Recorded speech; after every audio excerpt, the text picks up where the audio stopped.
सबसे पहले आदि नारायण भगवान ने ब्रह्मा जी को यह भागवत सुनाई थी। मैं भी आपसे प्रश्न पूछूंगी, कितने वक्ता और श्रोता होते हैं भागवत जी में, जरा ध्यान दीजिएगा।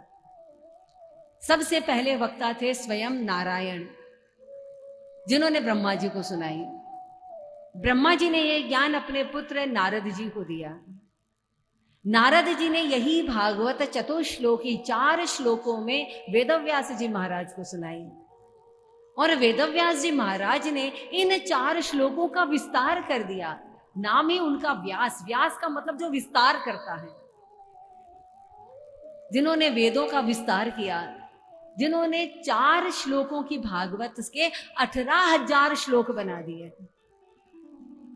यह जो भागवत हम सुन रहे हैं, 12 स्कंध, 335 अध्याय और 18,000 श्लोक हैं इसमें।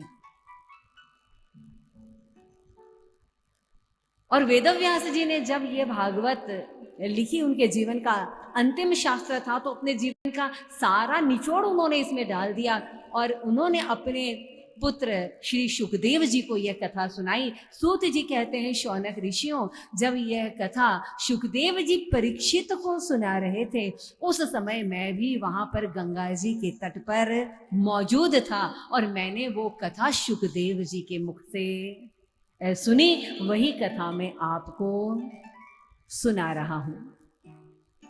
कहीं पर कोई अहंकार नहीं है सुनाने वाले को कि मैं सुना रहा हूं, ये तो परंपरा से सुनाया जा रहा है। और कई बार ऐसा होता है ना, अगर मैं कह दूं मैं सुना रही हूं तो आप कहेंगे बहुत आते हैं आप जैसे सुनाने वाले। तो परंतु जब मैं कह दूं ये परंपरा से चला आ रहा है, ऐसे महान व्यक्ति ने, मोदी जी ने उनको कहा, उन्होंने उनको कहा, उन्होंने हमको कहा, मोदी जी का नाम आते ही आपके कान अच्छा ये बड़े आदमी ने किसी बड़े आदमी से कहा है, तो बात में कुछ तो दम होगा। तो यह कथा कोई साधारण कथा नहीं। एक परंपरा तो यह चल रही है, सुखदेव जी ने परीक्षित को सुनाई, और दूसरी तरफ एक परंपरा नारद जी महाराज को यह कथा शौनक ऋषियों ने सुनाई। सनकादिक ऋषियों ने नारद जी महाराज को ये, तो शौनक ऋषियों के मन में यह प्रश्न जगा, नारद जी एक जगह पर कभी टिकते नहीं हैं। 7 दिनों तक नारद जी जैसा व्यक्ति जो एक ही जगह पर बैठकर इस कथा को सुने, तो इसके पीछे निश्चित रूप से कोई बहुत बड़ा कारण ही रहा होगा। और कथा हमें ले चलती है, नारद जी महाराज एकदा ही विशालाया, एक बार विशाल क्षेत्र में यानी बद्रिकाश्रम में, बद्रीनाथ में, 4 ऋषयो मलः, 4 ऋषियों की मुलाकात नारद जी महाराज से हुई। ये चारों इस संसार में सबसे पहले ब्रह्मा जी के मानस पुत्र हैं। ब्रह्मा जी ने इन 4 पुत्रों को इसलिए जन्म दिया, मानसिक पुत्र हैं, उनके मन से उत्पन्न हुए कि संसार का विस्तार करो, और इन्होंने मना कर दिया। उन्होंने कहा हम तो भक्ति करेंगे और इसलिए हमें वरदान दीजिए, हम हमेशा से 5 वर्ष की उम्र के ही रहें। क्योंकि 5 साल का बच्चा जब तक रहता है तब तक उसको बहुत चिंता नहीं होती, सारी चिंता उसकी माँ करती है। उसको खाना क्या है, उसको पहनना क्या है, ना उसके मन में कोई राग होता है, ना कोई द्वेष होता है, ना कोई लोभ होता है। और भक्ति करने के लिए ऐसा ही मन चाहिए जो निर्मल हो, जो शुद्ध हो। थोड़ा सा हम लोग ना यहाँ आमने सामने से आने जाने वाला ही दरवाजा बंद कर दीजिए।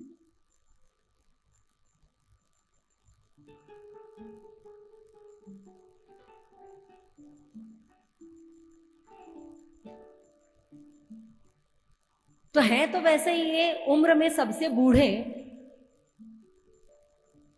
पर ये हमेशा से 5 वर्ष की उम्र के ही रहते हैं। नारद जी महाराज बड़ी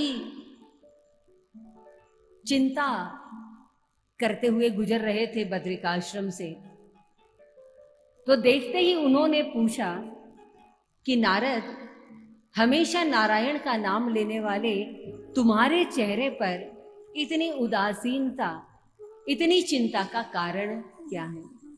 निश्चित रूप से रोटी, कपड़ा और मकान ये तो चिंता का कारण नहीं हो सकता। और तब नारद जी महाराज की और सनकादिक ऋषियों की, सनत, सनातन, सनत कुमार और सनंद, ये 4 भाई, वैसे तो ये नारद जी के बड़े भाई हुए, और जब ये मिले तो इनके बीच में एक चर्चा शुरू हुई और नारद जी ने सारा वृत्तांत कह सुनाया।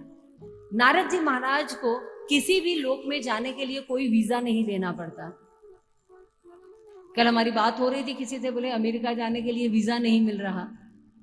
नारद जी महाराज जब चाहे तो वैकुंठ में जाए, जब चाहे तो मृत्यु लोक में आए, पृथ्वी लोक में आए, या ब्रह्म लोक में जाए, कैलाश में जाए, कहीं भी जा सकते हैं।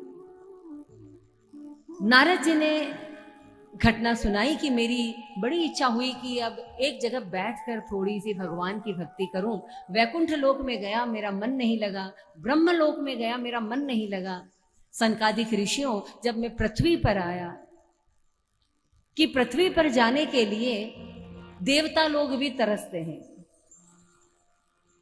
स्वर्ग में रहने वाले देवता लोग भी पृथ्वी पर आने के लिए तरसते हैं, और पृथ्वी में भी विशेष करके भारत भूमि पर आने के लिए तरसते हैं। तो एक बार जब मैं पृथ्वी पर गया तो वहां का नजारा देखकर मुझे बड़ा ही मन में दुख हुआ, क्योंकि मैं करने के लिए तो भक्ति गया। सोचा था कि तीर्थ हैं, बड़े बड़े तीर्थ हैं, गंगा जी के तट पर हैं, जमुना जी के तट पर हैं, हरिद्वार है, प्रयागराज है, पर इन तीर्थों में घूम घूम कर मैंने देखा और कलयुग का ऐसा प्रकोप हो रहा था कि तीर्थों की तीर्थता ही समाप्त हो गई। देखकर बड़ा आश्चर्य हो रहा था कि तीर्थों में बड़े बड़े भवन बने जा रहे हैं। जिन तीर्थों में कुटिया बननी चाहिए थी, वहां बड़े बड़े संत महात्माओं के कहने के लिए तो ये ब्रह्मचारी कहलाते हैं, परंतु इनके यहाँ 4-4 संतानें देखी जा रही हैं। बाहर मौनी बाबा का आश्रम लिखा है और भीतर से लड़ाई झगड़ों की आवाज सुनाई दे रही है। तो इन तीर्थों की तीर्थता समाप्त हो गई। गृहस्थियों के यहाँ जाकर देखा तो गृहस्थियों का गृहस्थ धर्म भी दिखाई नहीं दे रहा। पहले तो पिताजी का चलता था घर में, आजकल बूढ़े पिता का कौन सुने। पहले पतियों का चलता था, पर आजकल पति की भी नहीं चलती। पहले सास की, सासें तो आजकल आउटडेटेड ही हो गई हैं। चलती किसकी हैं? तरुणी प्रभुतागे है। घर की जो मालकिन बनकर बैठी हुई है उसकी तरुणी प्रभुता आगे है। और राय भी लेने जाता है तो बेटा बाप के पास कोई राय लेने नहीं जा रहा है, वो जाता है अपने साले शाल को बुद्धिदायक है। तो गृहस्थियों में गृहस्थ धर्म दिखाई नहीं दे रहा, ना तीर्थों में तीर्थता दिखाई दे रही। मन में ये विचार आया कि चलिए वृंदावन धाम चलते हैं। क्यों चले वृंदावन धाम? क्योंकि वृंदावन से अभी अभी प्रभु द्वापर युग का अंत होकर गए हैं। हो सकता है कि वहां पर भक्ति करने का माहौल मिल जाए। और नारद जी महाराज कहते हैं, जब मैं वृंदावन पहुंचा तब जो दृश्य मैंने देखा वह दृश्य तो और भी परेशान करने वाला था, क्योंकि वहां एक तरुण स्त्री थी और उसके पास 2 वृद्ध बूढ़े जर्जर एकदम बेहोश पड़े हुए पुरुष दिखाई दे रहे थे। कुछ सुंदर सुंदर स्त्रियां उसकी सेवा कर रही थी और मैं वहां से गुजर रहा था। और अचानक मैं जैसे ही आगे गया, पलटकर उस स्त्री ने मुझे बुलाया, भो साधो क्षणम तिष्ठ मच्चिंतामपि नाशय, कि हे साधो जरा ठहर जाओ, आपके दर्शन करने मात्र से, आपका दर्शन मात्र करने से मेरी चिंता समाप्त हो गई। नारद जी महाराज जैसे संत तो निकलते ही हैं दूसरों का कल्याण करने के लिए। नारद जी महाराज ने पलट कर कहा, अरे तुम रो क्यों रही हो? और ये सुंदर सुंदर स्त्रियां तुम्हारी सेवा कर रही हैं, ये कौन है? और ये जो बूढ़े पड़े हुए बेहोश हैं, ये कौन है? सारी कथा उसने सुना दी कि मैं भक्ति महारानी हूं। भक्ति महारानी कोई साधारण स्त्री नहीं है, स्वयं श्री राधा रानी के हृदय का भाव है जो भक्ति कहलाता है। और भक्ति महारानी ने कहा कि मैं तो मां हूं और ये जो दो बूढ़े पड़े हुए हैं ये मेरे पुत्र हैं। नारद जी ने कहा ये संभव ही नहीं है, मां बूढ़ी होती है या बच्चे बूढ़े होते हैं। और तब उसने द्रविड़ देश में जन्म लेकर भक्ति कैसे कर्नाटक में आई, कर्नाटक में वो जवान हुई, महाराष्ट्र में कहीं कहीं उसको बहुत माना गया, और गुजरात में आते आते वो पूरी तरह से क्षीण हो गई, पूरी तरह से कमजोर हो गई। परंतु जब वृंदावन पहुंची तो वृंदावन में जहां देखो श्री राधे राधे हो रहा है, और भक्ति तो राधे रानी के हृदय का भाव है। तो वृंदावन वालों ने भक्ति को तो सर माथे पर चढ़ा लिया, पर इन वृंदावन वासियों ने ज्ञान और वैराग्य को स्थान नहीं दिया। तो जिसकी पूछ नहीं होती है मार्केट में, धीरे धीरे वो आइटम क्या हो जाते हैं? खराब हो जाते हैं। तो जहां भक्ति की पूछ है वहां भक्ति तो जागृत है। देखिए वृंदावन में तो कोई जीव जाता है ना, एक साधारण गाय भी वृंदावन की हो, एक साधारण कीड़े मकोड़े जीव जंतु हो, वो भी सच्चिदानंद हो जाते हैं उस ब्रज में प्रवेश करने मात्र से। ऐसी भक्ति की धारा, ऐसी राधा की धारा वहां पर बहती है। पग पग में प्रयाग, श्री राधा जी के पग पग में प्रयाग, और जहां केशव की केल कुंज कोटि कोटि काशी हैं, जहां जमुना जी में जगन्नाथ और रेणुका में रामेश्वर, तो अयोध्या के निवासी तरु तरु पे, हर पेड़ पर अयोध्या के निवासी रहते हैं। कौन है अयोध्या के निवासी? हनुमान जी महाराज। राम जी तो चले गए पर हनुमान जी नहीं गए। हनुमान जी जानते थे कि राम जी जाएंगे तो श्याम जी आएंगे, इसलिए अपनी सारी बंदरों की टोली को लेकर हनुमान जी पहुंच गए अयोध्या से वृंदावन। और इसलिए वृंदावन के वृक्ष वृक्ष पर आप अयोध्या के निवासियों को देखेंगे। जब हनुमान जी भी वृंदावन है तो कहते हैं चल मन वृंदावन धाम, रटेंगे राधा राधा नाम। बड़े प्रेम से गाइए। चलो मन श्री वृंदावन धाम, रटेंगे राधा राधा नाम, मिलेंगे कुंज बिहारी, ओढ़ के कांवर कारी, मिलेंगे कुंज बिहारी, ओढ़ के कांवर कारी, मिलेंगे कुंज बिहारी, ओढ़ के कांवर कारी, मिलेंगे कुंज बिहारी, ओढ़ के कांवर कारी। चलो मन श्री वृंदावन धाम,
मन श्री वृंदावन धाम रटेंगे राधा राधा नाम मिलेंगे कुंज बिहारी छोड़ के कांवर कारी मिलेंगे कुंज बिहारी छोड़ के कांवर वृंदावन धाम की जय हो। दोनों हाथ उठा के ताली से बोलते हो।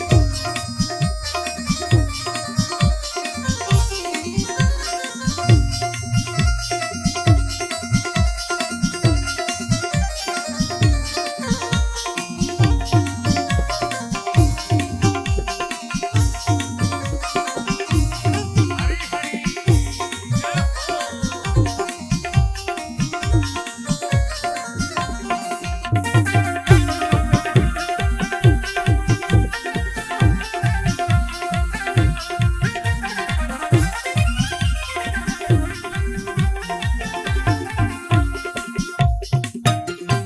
दूर दूर से नर नारी यहाँ आते हैं दूर दूर से नर नारी यहाँ आते हैं श्री राधा राधा राधा राधा राधा राधा श्री राधा राधा श्री राधा राधा राधा राधा श्री राधा राधा राधा बरसाने वाली राधा बरसाने वाली राधा संतों की प्यारी राधा वृष भानु दुलारी राधा दूर दूर से नर नारी यहाँ आते हैं दूर दूर से नर नारी यहाँ आते हैं अक्षय तीज को दर्श चरण के पाते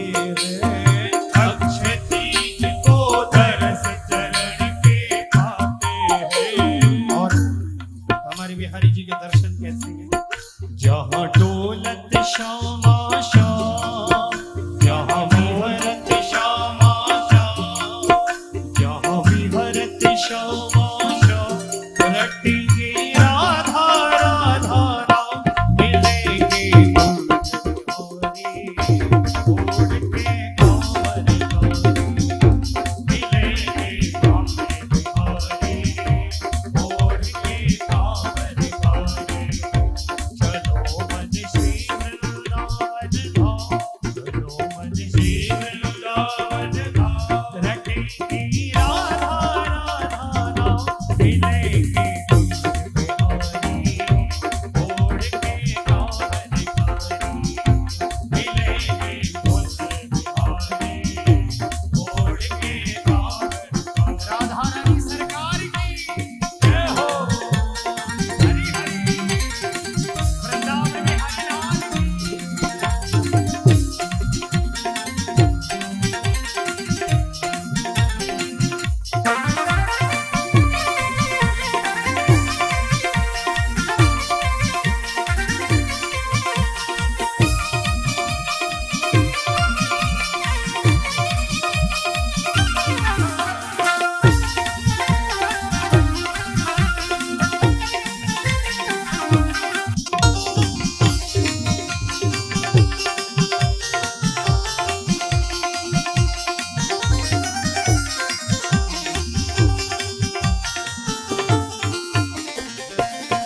कोई साल में एक दिन यहाँ पर मंगला है कोई साल में एक दिन यहाँ पर मंगला है कोई साल में एक दिन यहाँ पर मंगला है कोई साल में एक दिन यहाँ पर मंगला है बने रोज नित नए फूल के मंगला है बने रोज नित नए फूल के मंगला है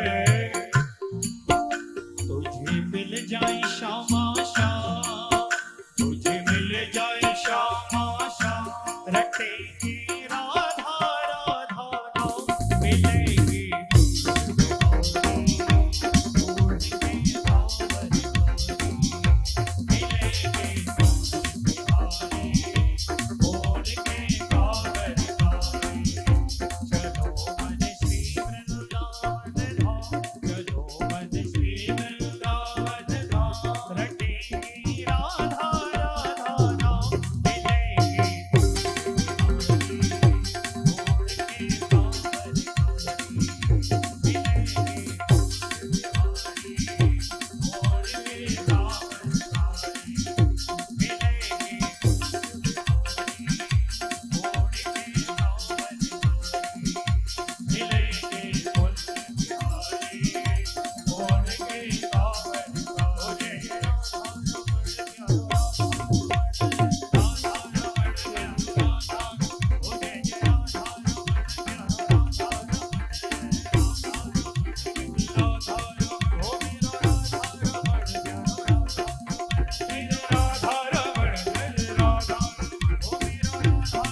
जाए श्यामा श्याम, रटेंगे राधा राधा राम, मिलेंगे कुंज बिहारी, ओढ़ के कांवर कारी, मिलेंगे कुंज बिहारी, ओढ़ के कांवर कारी, ओ मिलेंगे कुंज बिहारी, ओढ़ के कांवर।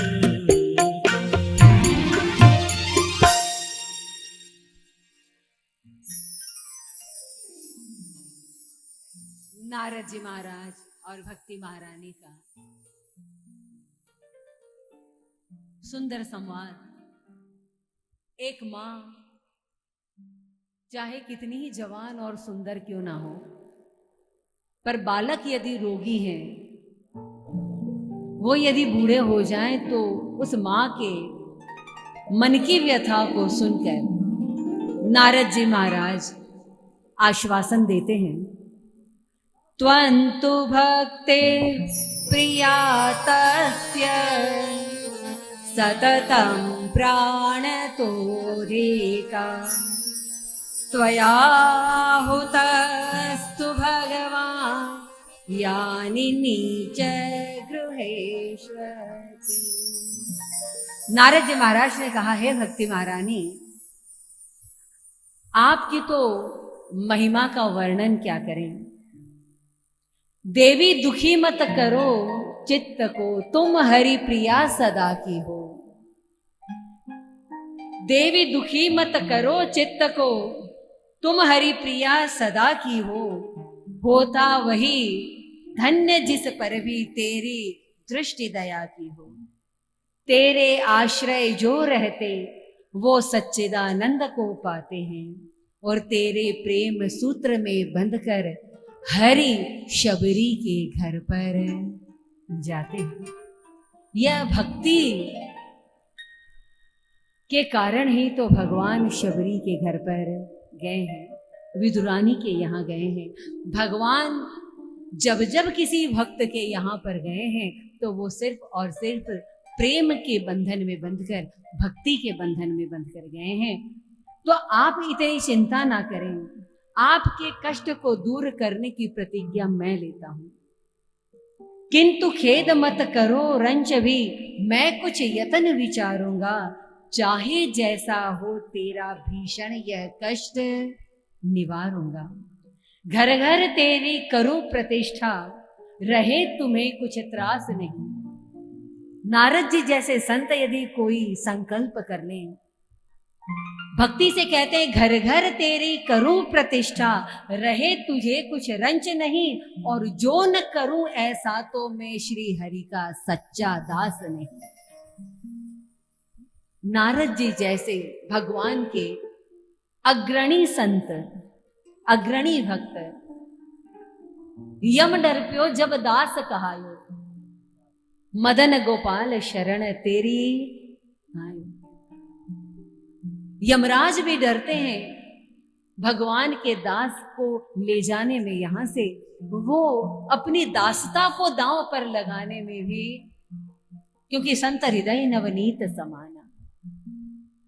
नारद जी का जो हृदय है, संत का हृदय नवनीत के जैसा कोमल होता है। संत हृदय नवनीत समाना, कभी न कहा पर कह नहीं जाना। परहित द्रवहित संत पुनीता, निज परताप द्रवहि नवनीता। अरे मक्खन तो गर्म होता है, क्योंकि गर्म होने के बाद घी बनेगा तो उसकी वैल्यू बढ़ेगी।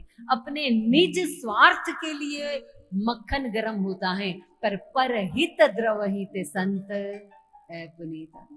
नारद जी महाराज ने कह दिया कि यदि मैं घर घर तेरी करूं प्रतिष्ठा, गेहे गेहे जने जने जन जन में, हर व्यक्ति के हृदय में मैं भक्ति सिर्फ तुम्हारी ही नहीं, भक्ति ज्ञान और वैराग्य, ये जो दो तुम्हारे पुत्र हैं, ज्ञान और वैराग्य, इन सबकी प्रतिष्ठा हर मनुष्य के भीतर करूंगा। और यदि मैं ऐसा नहीं कर सका तो मैं हरि का सच्चा दास नहीं।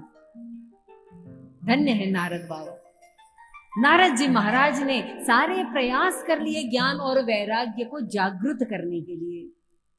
सारे वेद नारद जी को कहाँ याद करने थे, सारे वेद उन्हें याद थे। वेदों को सुना दिया कि वेद सुनकर ये जाग जाए, पर नहीं जागे। ना वेदों से जागे, ना शास्त्रों से जागे, ना पुराणों से जागे। नारद जी ने गीता पाठ 18 अध्याय 700 श्लोक सुना दिए। थोड़े बहुत जागे। जैसे बच्चे को माँ बार बार जगाती है, जब 4 बार अलार्म बजता है तो बच्चा थोड़ा सा जागता है और फिर अलार्म बंद करता है और तान के चादर सोता है। वैसे ये थोड़े से सुगबुगाए, थोड़ी उबासियां ली, थोड़ी अंगड़ाई ली और वापस गीता पाठ है। मुहुर मुहुर बार बार गीता सुनाने के बाद भी नहीं जागे। अब नारद जी महाराज को थोड़ी सी चिंता हुई, पर नारद जी को जब किसी समस्या का समाधान नहीं मिलता तो बस वो एक ही पुकार लगाते हैं, अपने जीवन धन गोविंद का ध्यान करते हैं। हे गोविंद हे गोपाल हे दया निधान, हे गोविंद हे गोपाल, हे दया निधान, हे गोविंद हे गोपाल, हे दया निधान। जब नारद जी की पुकार पहुंची, देखिए खुदा मंजूर करता है सदा जब दिल से होती है। आपकी पुकार यदि दिल से उठे तो खुदा मंजूर करता है। आकाशवाणी हुई नारद, ज्ञान और वैराग्य को जगाने के लिए सत्संग करो। कोई सत्संग करो, सत्कार्य करो। नारद जी महाराज को लगा मैंने वेद सुना दिए, गीता सुना दी, इससे बड़ा और सत्कार्य क्या हो सकता है। बोले संतों के पास जाओ। और नारद जी महाराज खोजते खोजते बद्रिकाश्रम पहुंचे और 4 संत सामने हे गोविंद हे गोपाल, हे दया निधान, हे गोविंद हे गोपाल, हे दया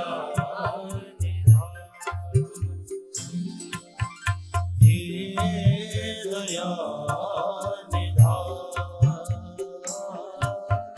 हे दया सनकादिक ऋषि मुस्कुरा कर कहने लगे, नारद एतदर्थं तु सत्कर्म सुरर्षे त्वं समाचर। अरे नारद जी, सत्कार्य क्या करना ये आपको शायद याद नहीं है। आपने इस कलयुग का सबसे बड़ा सत्कार्य तो आपने किया हुआ है। एतदर्थं तु, आप तो पहले ही कर चुके हैं। और अगर सत्कर्म करना है, ज्ञान और वैराग्य को जगाना है, ज्ञान वैराग्य और भक्ति की पुष्टि तुष्टि करने के लिए इस कलयुग में सबसे बड़ा सत्कर्म है श्रीमद् भागवत महापुराण। सत्कर्म सूचको नूनम ज्ञान यज्ञ स्मृतो बुधई। शायद आपकी स्मृति से निकल गया है, आपने वेदव्यास जी को यही तो सत्कर्म करने के लिए कहा था।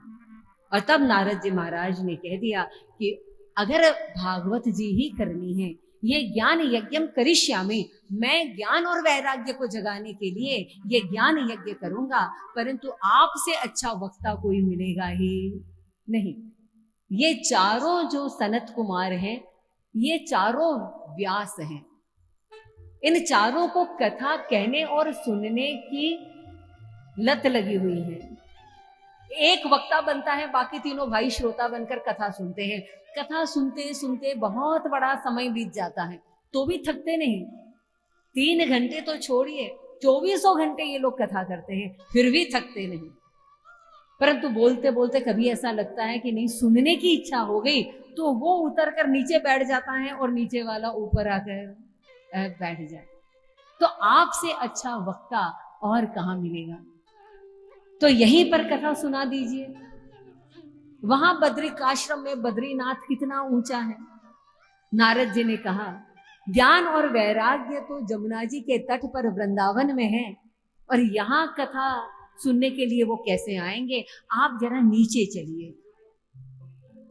सनकादिक ऋषियों ने कहा हम थोड़ा नीचे उतरेंगे और आप उनको थोड़ा ऊपर वृंदावन से हरिद्वार तक ले आए। देखिए, जब सत्संग करना है तो संतों को भी ऊपर से थोड़ा नीचे उतरना पड़ता है। कई बार लोग हमें कहते हैं गुरु माँ आप कैसे